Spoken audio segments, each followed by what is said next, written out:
Welcome to अकेड hub. आज हम पढ़ेंगे आपकी हिंदी की बुक बसंत का आखिरी चैप्टर टोपी। एक थी गवरैया गवरैया और एक था गवरा। तो ये किसे बोला गया है? गौरैया। एक चिड़िया आपने देखी होगी, मतलब अब तो बहुत कम आती है, पर पहले अपनी मम्मी से पूछना कि कितनी एक चिड़िया आती थी ना, वो ब्राउन से कलर की, जो सबके घर में दिख जाती थी आंगन में, उसको बोलते थे गौरैया। एक थी गवरैया और एक था गवरा। दोनों एक दूसरे दूसरे के परम संगी। क्या थे? एकदम बेस्टी, जैसे कपल होता ना बढ़िया वाला, ऐसे।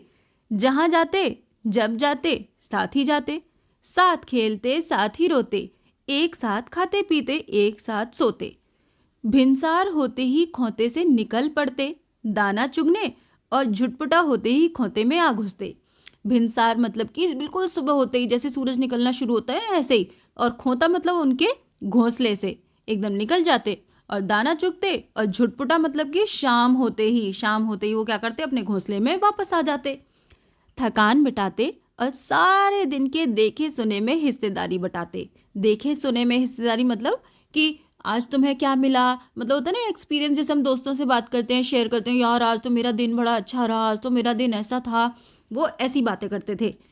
एक शाम गवरैया बोली, आदमी को देखते हो कैसे रंग बिरंगे कपड़े पहनते हैं, कितना फबता है उन पर कपड़ा। मतलब जो इंसान होते हैं वो कपड़े पहनते हैं, कभी नीले पीले हरे गुलाबी, कितने सुंदर लगते हैं, कितना अच्छा लगता है। खाक फबता है, गवरा तपाक से बोला। कपड़ा पहन लेने के बाद तो आदमी और बदसूरत लगने लगता है। अब जो चिड़िया थी ना, उसको तो बड़ा पसंद था भाई कपड़े, लेकिन जो चिड़ा था, मतलब वो जो था गवरा, उसको बिल्कुल पसंद नहीं था। उसने कहा बेकार लगता है, कपड़े पहनने के बाद तो आदमी बदसूरत लगता है। तो लगता है आज लटजीरा चुग गए हो, गवरैया बोल पड़ी। लटजीरा क्या होता है ना, एक कांटों वाला एक पौधा होता है छोटा सा, तो इसलिए मतलब कड़वी कड़वी बातें कर रहे हो तुम आज। तो वो बोलता है, कपड़े पहन लेने के बाद आदमी की कुदरती खूबसूरती ढक जो जाती है। मतलब जो नेचुरल इंसान है, जैसे हम हैं, ऐसे रहना चाहिए। इंसान क्या करता है? अपने सब कुछ ढक लेता है। गबरा बोला, अब तू ही सोच, अभी तो तेरी सुघड़ काया का एक एक कटाव मेरे सामने है, रोए रोए की रंगत मेरी आंखों में चमक रही है। अब अगर तू मानुस की तरह खुद को सरापा ढक ले तो तेरी सारी खूबसूरती ओझल हो जाएगी कि नहीं। वो उसको समझा रहा था कि देख, तू अभी मुझे पूरी दिख रही है, ठीक है, तेरे पंख दिख रहे हैं, कितनी सुंदर है, लेकिन अगर तू ढक लेगी तो तेरी सारी खूबसूरती छुप जाएगी कि नहीं छुप जाएगी। तो वो बोली, कपड़े केवल अच्छे लगने के लिए नहीं, गवरैया बोली, मौसम की मार से बचने के लिए भी पहनता है आदमी। मतलब वो कह रही थी, ऐसा थोड़ा ना कि सिर्फ सुंदर बनने के लिए कपड़े पहने जाते हैं। ठंड होती है तो ठंड से बचते हैं, धूप होती है तो धूप से बचते हैं। तो वो बोलता है, तू समझती नहीं है। गमरा हंसकर बोला, कपड़े पहन पहन कर जाड़ा गर्मी बरसात सहने की उनकी सकत भी जाती रही है, और इस कपड़े में बड़ा लफड़ा भी है। कपड़ा पहनते ही पहनने वाले की औकात पता चल जाती है, आदमी आदमी की हैसियत में भेद पैदा हो जाता है। वो क्या बताता है कि देख, जो तू कह रही है ना, तुझे ऐसा लगता है, लेकिन कपड़े पहनने की वजह से ना उनकी जो होती है ना, कि हमारी इम्यूनिटी जो होती है ना, वो बिल्कुल ख़त्म ही हो जाती है। ना हम गर्मी बर्दाश्त कर सकते हैं इंसान, ना हम सर्दी बर्दाश्त कर सकते हैं। जैसे कि चिड़िया देखिए ना, वो सर्दी गर्मी सब काट लेते हैं ऐसे ही। फिर वो बोलता है कि एक और प्रॉब्लम है इन कपड़ों में, कपड़े पहनते ही ऊंच नीच हो जाती है, औकात का पता चलता है कि भाई ये गरीब है, ये अमीर है। और फिर वो उसी हिसाब से आपस में वो करते हैं कि ये तो बड़ी बड़ी हैसियत वाला है, ये तो रिच इंसान है, इसके कपड़े देखो कितने महंगे हैं। तो फिर कहती है, फिर भी आदमी कपड़ा पहनने से बाज नहीं आता, गवरैया बोली, नित नए नए लिबास सिलवाता रहता है। वो उसको तो भाई कपड़ों में इंटरेस्ट था, उसको तो अच्छा लग रहा था, इसलिए वो तारीफ कर रही थी, और वो उसके अगेंस्ट में बोल रहा था। तो वो कहता है, ये निरा पोंगापन है, मतलब कि पागलपन है, ये तो बिल्कुल बेवकूफ़ी है। आदमी तो लिबास से फकत लाज ही नहीं ढकता, हाथ पैर जो चलने फिरने काम करने के वास्ते हैं उन्हें भी दस्ताने और मोजे से ढक लेता है। सिर पर लटे हैं, उन्हें भी टोपी से ढक लेता है। अपन तो नंगे ही भले। वो क्या कहता है, आदमी सिर्फ ऐसा नहीं है शर्म की वजह से वो पहनता है, वो तो हाथ पैर जिनसे काम करता है उनमें ग्लव्स पहन लेता है, पैर जिनसे चलते हैं उनमें दस्ताने मोजे जूते सब पहन लेता है, सिर जिसपे तो सुंदर बाल हैं उस पर टोपी लगा लेता है। भैया अपन तो ऐसी बढ़िया है। तो वो कहती है, उनके सिर पर टोपी कितनी अच्छी लगती है। घबरैया बोली, मेरा भी मन टोपी पहनने का करता है। तो वो कहता है, टोपी तू पाएगी कहाँ से, मतलब तुझे टोपी कहाँ से मिलेगी? तो गवरा बोला, टोपी तो आदमियों का राजा पहनता है, जानती है एक टोपी के लिए कितनों का टाट उलट जाता है, जरा सी चूक हुई नहीं कि टोपी उछलते देर नहीं लगती। अपनी टोपी सलामत रहे इसी फिक्र में कितनों को टोपी पहनानी पड़ती है। मेरी बात तू मान, इस चक्कर में पड़ ही मत। उसको समझाता है कि देखो इंसानों में भी टोपी कौन पहनता है? राजा। राजा को देखा ना आपने, मुकुट होता है हमेशा उनके सिर पे कुछ ना कुछ रहता है, तो वो उसको बोलते हैं कि टोपी तो राजा पहनता है। और राजा कैसे बनते हैं भाई, काफ़ी वो बनते हैं ना कि दुश्मनी हो जाती है किसी से, तब एक पॉलिटिक्स करनी पड़ती है। वो समझाता है कि जरा सी गड़बड़ हुई नहीं कि टोपी उछलते देर नहीं लगती। टोपी सलामत रहे इसमें कितनों को टोपी पहनानी पड़ती है, मतलब कितने लोगों को बेवकूफ़ बनाना पड़ता है सिर्फ अपनी पोजीशन बनाने के चक्कर में। तो उसको समझाता है कि देख तू इस चक्कर में मत पड़। अब गवरा था तनिक समझदार, इसीलिए शक की, जबकि गवरैया थी जिद्दी और धुन की पक्की। वो तो समझदार था, इसीलिए वो डाउट कर रहा था कि देखो हम जैसे हैं वैसे ही ठीक है, हमें कुछ भी बदलना नहीं चाहिए। पर वो तो भैया जिद्दी थी और धुन की पक्की थी, जो उसको करना है वो उसको करना है। अब ठान लिया सो ठान लिया, उसको ही जीवन का लक्ष्य मान लिया। कहा गया है जहाँ चाह वहीं राह। कहते हैं ना कि देखो जब तुम्हें कोई चीज़ चाहिए होती है ना, उसको कहीं ना कहीं बहाने मिल ही जाते हैं वो पाने के। अब उसको क्या चाहिए था? उसको टोपी चाहिए थी, क्योंकि उसको टोपी से प्यार था, उसको पहन के देखना था इंसानों की तरह। मामूल के मुताबिक अगले दिन दोनों घूरे पर चुगने निकले। घूरा क्या होता है? घूरा होता है जहाँ गांव के लोग कूड़ा फेंकते हैं ना एक जगह पे सारे लोग, उसको बोलते हैं घूरा, जहाँ उनको दाने वाने मिल जाते हैं। चुगते चुगते उसे रुई का एक फाहा मिल गया। फाहा क्या होता है? मतलब थोड़ी सी ज़्यादा सी रुई जो इकट्ठी पड़ी होती है ना कहीं पे, ऐसे। मिल गया मिल गया मिल गया। गवरैया मारे खुशी के घूरे पर लौटने ही लग गई, क्योंकि उसे रुई मिल गई और वही वो बड़ी खुशी से चिल्लाने लग गई, मिल गई मिल गई मिल गई। वो बोला, अरे क्या मिल गया रे? गवरे ने चिढ़ा कर कहा, मिल गया, टोपी का जुगाड़ मिल गया। गवरैया ने गवरे के सामने रुई का फाहा धर दिया। उसने दिखाया, ये लो, अब तो जुगाड़ हो गया मेरे टोपी का। उसने कहा, तेरे जैसा ही एक और बावरा था। गवरा बोला। रास्ता चलते चलते उसे अचानक एक दिन पड़ा हुआ चाबुक मिल गया।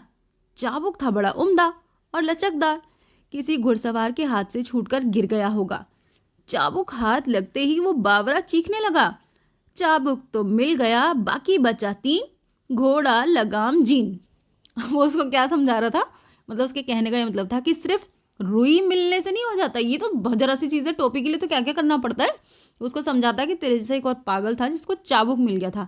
चाबुक आपने देखा ना, जो बैलगाड़ी चलाते हैं या फिर जो क्या कहते हैं उसको, तांगा चलाते हैं, तो उनके हाथ में एक वो होता है जिसे मार मार के वो चलाते हैं, उसको बोलते हैं चाबुक। तो जब एक बंदे को चाबुक मिल जाता है तो वो क्या कहता है खुशी के मारे, अरे वाह चाबुक तो मिल गया, अब 3 ही चीज़ तो बची हैं, घोड़ा लगाम और जीन। घोड़ा और लगाम जिससे वो पकड़ते हैं और जीन जिसके ऊपर बिछा के उसको बैठते हैं। उसके कहने का मतलब था ये तो बहुत छोटी चीज़ है, बाकी मेन मेन चीज़ें तो रह ही गई हैं। अब ये तीनों तो रास्ते में पड़े मिलने से रहे। सब काम धंधा छोड़ वो बावरा ता उम्र ये रटता रहा। बाकी बचा 3, घोड़ा लगाम जीन। गवरा उसे समझाते हुए बोला, इस रुई के फाहे से लेकर टोपी तक का सफर तुझे कुछ अता पता है? मतलब उसको समझाने की कोशिश कर रहा था कि इतना आसान नहीं होता ये सब, छोड़ दे ये सब चीज़ें।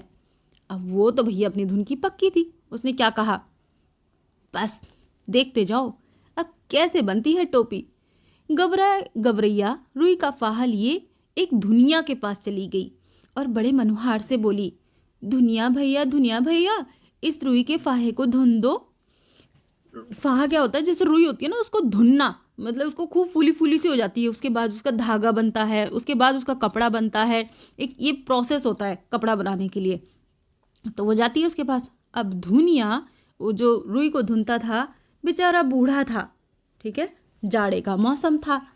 उसके तन पर वर्षों पुरानी तार तार हो चुकी एक मिर्जई पड़ी थी। वो कांपते हुए बोला, तू जाती है कि नहीं? देखती नहीं, अभी मुझे राजा जी के लिए रजाई बनानी है। एक तो यहाँ का राजा ऐसा है जो चाम का दाम चलाता है, ऊपर से तू आ गई फुकट की रुई धुनवाने। वो क्या था, देखो दूसरों के लिए वो रुई बना रहा, रजाई के लिए वो रुई का काम कर रहा है, लेकिन बेचारे खुद के पास उसके पास पहनने के लिए कपड़े नहीं थे। जाड़े के मौसम में भी एक बहुत ही पुरानी तार मतलब कि फटी फटी सी एक मिर्ज़ाई चद्दर सी पड़ी हुई थी, जिससे वो काम चला रहा था और फिर भी वो काम कर रहा था और कांपते हुए कहता है कि तू चली जा यहाँ से, क्योंकि मैं राजा के लिए रजाई बना रहा हूँ। क्योंकि अब वो परेशान क्यों था, वो कहता है एक तो राजा ऐसा है जो चाम का दाम चुकाता है, मतलब कि वो अपने सिर्फ पोजीशन पे इसलिए वो काम कराता रहता है, पैसे वैसे कुछ नहीं देता, और ऊपर से तू भी आ गई फ्री का काम कराने। तो वो कहती है उज्र ना करो भैया।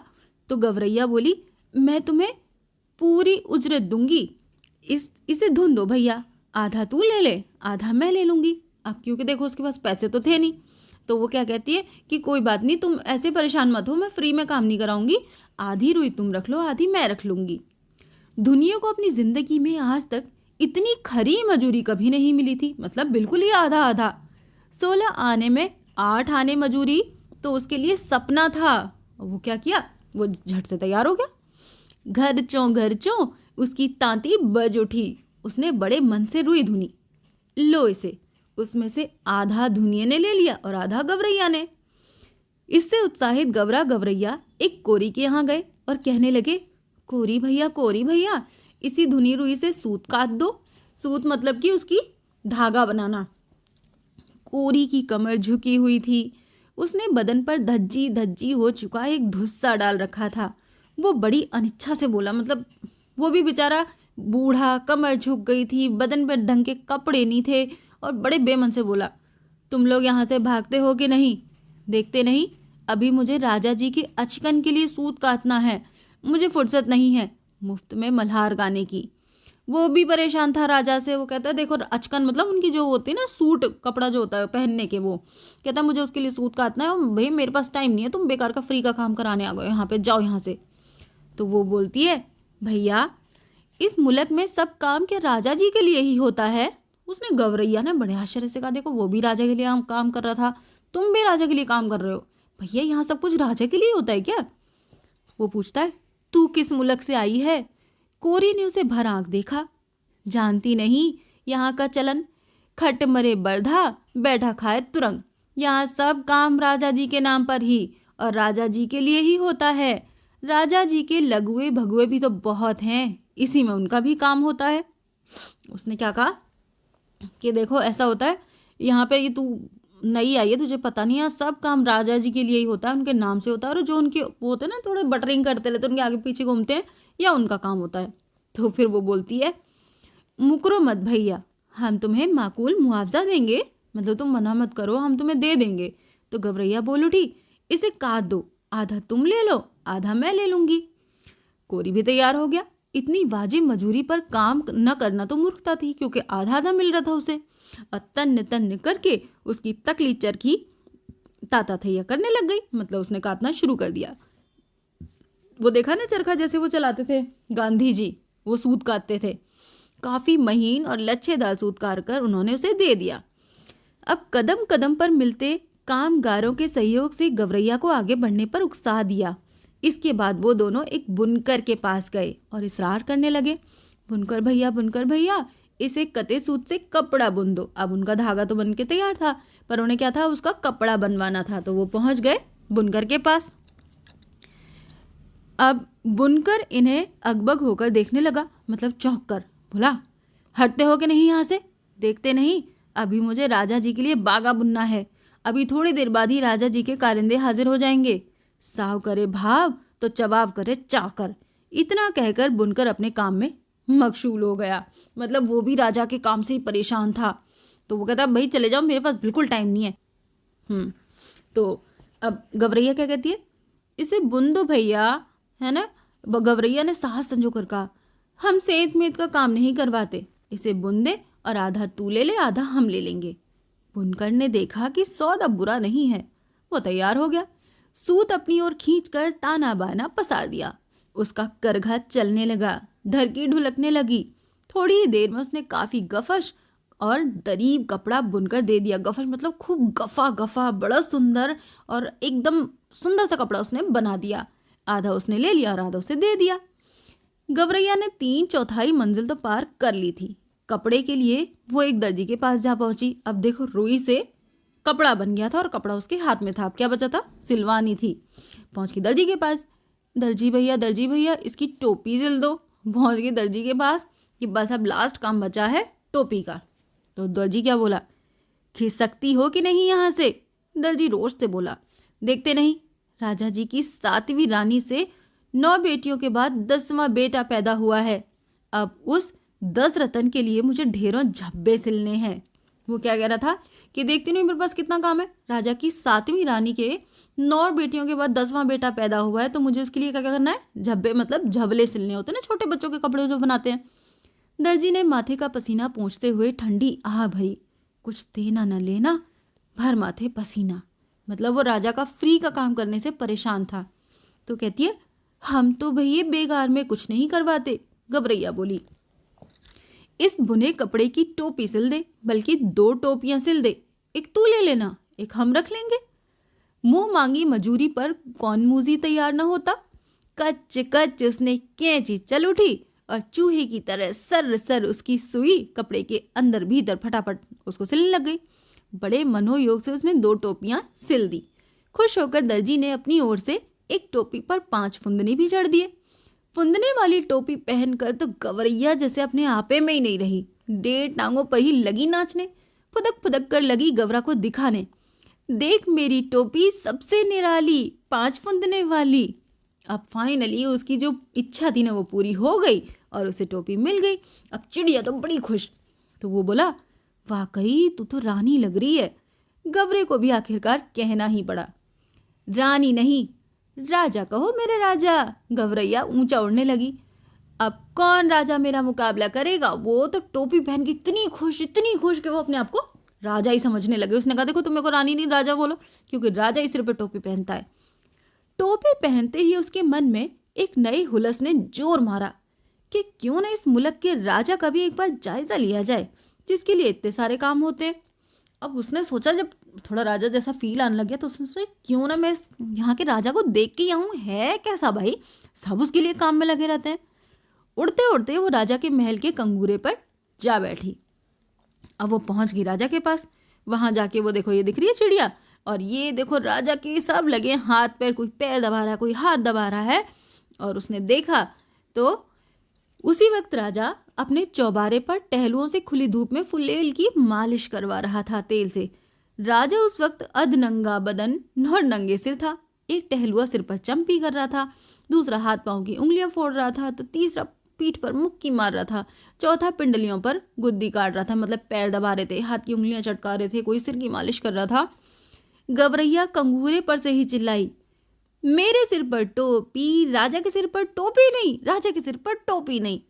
वो तो भैया खुशी में चिल्लाने लग गई कि भाई मेरे सिर पर टोपी और राजा के सिर पर टोपी नहीं, राजा के सिर पर टोपी नहीं है। मालिश करवाते राजा की नजर गवरैया से टकराई। उन्होंने देखा उसको, गवरैया के सिर पर फुंदनेदार टोपी देखकर उसकी अकल चकरा गई। वो तो लगातार रटे जा रही थी, मेरे सिर पर टोपी, राजा के सिर पर टोपी नहीं, अरे कोई मेरी टोपी लाओ जरा जल्दी। राजा दोनों हाथों से अपना सिर ढकते हुए चिल्लाया। टोपी आ गई, राजा ने झट से पहन ली। देख रही फदगुद्दी, उसने चिड़िया को दिखाया कि देख टोपी पहन ली मैंने, मेरी टोपी में 5 फुंदने। गवरैया ने अब दूसरा ही राग अलापना शुरू कर दिया। राजा की टोपी में एक भी नहीं, मेरी टोपी में 5 फुंदने, राजा की टोपी में एक भी नहीं, मेरी टोपी में 5 फुंदने। अब तो भैया राजा को ये बड़ी हेटी महसूस हुई, मतलब बड़ी इंसल्ट लगी। इस मुल्क के महाबली राजा के सामने एक चिड़िया की ये मजाल, वो बुरी तरह बिगड़ उठा। इस फदगुद्दी की गर्दन मसल दो, पंख नोच लो, सिपाहियों देर मत करो। उसने कहा, इस चिड़िया को मार दो। खम्मा करें महाराज, मंत्री ने हाथ जोड़ दिए। मच्छर मारकर हाथ क्यों गंदा करें, अपने आप चली जाएगी। उन्होंने कहा, माफ करें महाराज, मतलब क्षमा मतलब क्षमा करें महाराज। मंत्री ने कहा, ये मच्छर मार के क्यों हाथ गंदे करने, चली जाएगी अपने आप। तब राजा सिपाहियों से बोला, ये ऐसे नहीं मानेगी, इसकी टोपी छीन लो और उसे मैं पैरों से ठोकर मारूंगा इसकी टोपी को, क्योंकि इसको टोपी का ही तो घमंड है, इतनी देर से टोपी की वजह से ही चिल्ला रही है। तो एक काम करो, इसको मारो मत, पर इसकी टोपी लेके आओ, मैं उसे पैरों से कुचलना चाहता हूँ। एक सिपाही ने गुलेल मारकर गवरैया की टोपी नीचे गिरा दी, तो दूसरे सिपाही ने झट वो टोपी लपक ली और राजा के सामने पेश कर दी। राजा टोपी को पैरों से मसलने ही जा रहा था कि उसकी खूबसूरती देखकर दंग रह गया। कारीगरी के इस नायाब नमूने को देखकर वो जड़ हो गया। मेरे राज में मेरे सिवा इतनी खूबसूरत टोपी दूसरे के पास कैसे पहुंची? सोचते हुए राजा उसे उलट पुलट कर देखने लग गया। अब टोपी इतनी सुंदर बनी थी कि भाई उसे वो पैरों से कुचल नहीं सका। वो देखने लग गया, मेरे राज में ही बनी है ये, इसके पास कैसे पहुंची? इतनी सुंदर बनी है भाई, तो इसके फुंदने कितने सुंदर है, इसका कपड़ा इतना सुंदर है, इतना नगीना टोपी इस मुल्क में बनाई किसने? अब राजा के मन में एक ख्याल आ गया। अब तो उस हुनरमंद कारीगर की खोज होने लगी। राजा चाहे और पता ना चले, उन्होंने क्या कहा, भाई पहले मुझे ये बताना है कि आखिर बनाई किसने इतनी सुंदर। अब जब उन्होंने चाहा तो पता भी चल गया किसने बनाई है। गिरते पड़ते दर्जी हाजिर हुआ। दुहाई अन्नदाता, इतनी बढ़िया टोपी तुमने कभी हमारे लिए क्यों नहीं बनाई? मेघों की गड़गड़ाहट की मानिंद राजा की आवाज निकली। खूब तेज चिल्ला के बोले वो कि इतनी बढ़िया टोपी तुमने हमारे लिए क्यों नहीं बनाई? दुहाई अन्नदाता, हमें दुहाई नहीं, वजह बताओ। अब दर्जी क्या कहता? उसने कहा, कपड़ा बहुत उम्दा था सरकार, एकदम गफश और गबीज। मतलब वो कहता है कि सर मैं क्या करूं, कपड़ा इतना ज़्यादा अच्छा था कि उसकी वजह से टोपी इतनी अच्छी बन गई।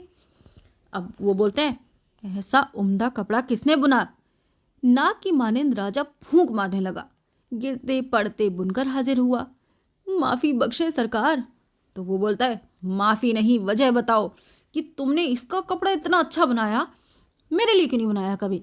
तो वो कहता है, सूत बड़ा उम्दा था सरकार, एकदम महीन और लच्छेदार। अब वो क्या कह देता है कि ये तो सूत इतना अच्छा था इसलिए कपड़ा इतना अच्छा बन गया मुझसे। अब वो पूछता है, इतना महीन सूत किसने काता? शेर की मानिंद भैया राजा तो फिर दहाड़ने लगे, इतनी जोर से चिल्लाने लग गया। अब गिरते पड़ते आया कोरी, जिसने कि वो सूत काता था। जान बख्शे महाराज। तो वो कहते हैं, जान नहीं, वजह बताओ। तो बोलते हैं, रुई बड़ी बेहतरीन थी सरकार, एकदम बालों की तरह धुनी हुई। तो वो बोलता है, इतनी बेहतरीन रुई किसने धुनी? बिजली की तरह राजा की आवाज़ कड़की। अब हाँफते छाती पीटते दुनिया हाजिर हुआ। खम्मा अन्नदाता, मतलब कि क्षमा अन्नदाता, मुझे माफ़ कर दीजिए। तो वो कहते हैं, क्षमा नहीं, वजह बताओ। अब राजा गुस्से से कँप रहा था। तुम चारों ने मिलकर इस गवरैया का काम किया, हमारे लिए आज तक ऐसा काम क्यों नहीं किया? उन्होंने पूछा कि तुम चारों ने इसके लिए तो बहुत बढ़िया काम किया, सबने ही अच्छा अच्छा किया भाई, और मेरे लिए कभी नहीं किया इतना अच्छा काम। तो वो कहते हैं, आपके लिए भी किया है सरकार। दुनिया ने ज़मीन पर लेटकर कहा, आगे भी आपके लिए ही करेंगे सरकार हम काम। तो वो कहता है, हमारे लिए अब तक जो काम हुआ है उसमें इतनी नफासत क्यों नहीं थी? मतलब वो इतने अच्छे से क्यों नहीं किया गया? मेरा काम में इतनी सफाई नहीं होती थी, कभी इतनी फिनिशिंग नहीं होती थी। तो वो बोलता है, अभय दान दे तो बोलूं सरकार। दुनिया बोला, अभय दान मतलब कि ये वचन दो कि आप हमें मारोगे नहीं, हमें कोई सज़ा नहीं दोगे, हमें कुछ नहीं करोगे। अभय मतलब जिसमें भय ना हो, डर ही ना हो। तो वो कहते हैं, चलो दिया। राजा बोले, अब बताओ मुझे ऐसा क्या रीज़न था कि इसकी टोपी इतनी अच्छी बनी है, मेरे लिए कभी नहीं बना? तो बोलता है, महाराज इस गवरैया ने जो भी काम करवाया उसमें आधा हिस्सा दे देती थी। जिसके पास बहुत कुछ है वो कुछ भी नहीं देता, इसके पास कुछ भी नहीं था फिर भी ये आधा दे देती थी, इसीलिए इसके काम में अपने आप नफासत आती गई सरकार। दुनिया दंडवत पर दंडवत किए जा रहा था। अब वो लेट लेट के बोला कि ऐसा नहीं है सरकार, उसकी वजह से नहीं आई है कि देखो जिसके पास सब कुछ है, जैसे आप हो, आपके पास तो इतने पैसे हैं, पर आपने तो कभी कुछ नहीं दिया और इसके पास तो कुछ भी नहीं था, फिर भी ये मुझे आधा आधा देती चली गई, तो इसीलिए सबने इसका काम बहुत अच्छे से किया। अब बस देख ले राजा, आंख में उंगली डाल कर देख ले, इसके लिए पूरे मोल चुकाए हैं, बेगार की नहीं है ये। घबरैया तो फिर जलाने लग गई कि देख ले राजा, तू आंख में उंगली डाल के देख, ये तेरी फ्री में नहीं करवाया, मैंने सब पैसे दे के करवाया। ये राजा तो कंगाल है, निरा कंगाल, इसका धन घट गया लगता है, इसे टोपी तक नहीं जुड़ती, तभी तो इसने मेरी टोपी छीन ली। वो कहती है, मुझे तो लगता है इसके पास कुछ पैसे ही नहीं बचा, ये तो बिल्कुल कंगाल राजा, इसके पास खुद की टोपी नहीं, इसलिए इसने मेरी टोपी छीन ली। राजा तो वाकई अकबक आ गया, मतलब वो एकदम चौंक गया। एक तो तमाम कारीगरों ने उसकी मदद की थी, दूसरे इस टोपी के सामने अपनी टोपी की कम सूरती, मतलब उसके सामने उसे अपनी टोपी बिल्कुल सुंदर लगी नहीं रही थी। तीसरे खजाने की खुलती पोल, मतलब उसके पास सच में पैसे नहीं थे। तो कहता है, इस पाखी को कैसे पता चल गया कि मेरा धन घट गया है? तमाम बेगार करवाने, बहुत सख्ती से लगान वसूलने के बावजूद राजा का खजाना खाली ही रहता था। इतना ऐशो आराम, इतनी लश्करी, इतने लवाजिमे का बोझ खजाना संभाले भी तो कैसे? तो वो बता रहे हैं कि इतने सारे सबसे वसूलने के बाद भी, फ्री का काम कराने के बाद भी राजा का जो खजाना था ना वो खाली ही रहता था। अब तमाम लोग निकल आए थे ये अनोखा तमाशा देखने, मतलब खूब भीड़ जुट गई, सब देखने लग गए, एक तो राजा और चिड़िया। मंत्री ने हौले से कहा, ये मुंह फट तो महाराज को बेपर्दा ही करके दम लेगी। अब राजा तो खुद घबरा रहा था, झट से बोल पड़ा, इसकी टोपी वापस कर दो। सिपाहियों ने कहना माना, टोपी वापस कंगूरे की ओर हवा में उछाल दी गई। गवरैया ने फिर टोपी पहन ली और उड़ उड़ कर कहने लगी, ये राजा तो डरपोक है, निरा डरपोक है, मुझसे डर गया तभी तो उसने मेरी टोपी लौटा दी। मतलब वो चिड़िया भी कहीं से बाज आने वाली नहीं थी, वो उसको परेशान करने पे लगी पड़ी थी। अब तो वो क्या कहता है, कौन इस मुंह फट के मुंह लगे, क्यों मंत्री जी, कहकर राजा ने अपनी टोपी कसकर पकड़ ली। बस ये कहानी यहाँ खत्म हो गई है। ये कहानी लिखी थी संजय ने। आपको समझ में आई हो, अच्छी लगी हो तो प्लीज़ मुझे कमेंट करके बताना। मिलते हैं अगली वीडियो में, तब तक के लिए बाय बाय।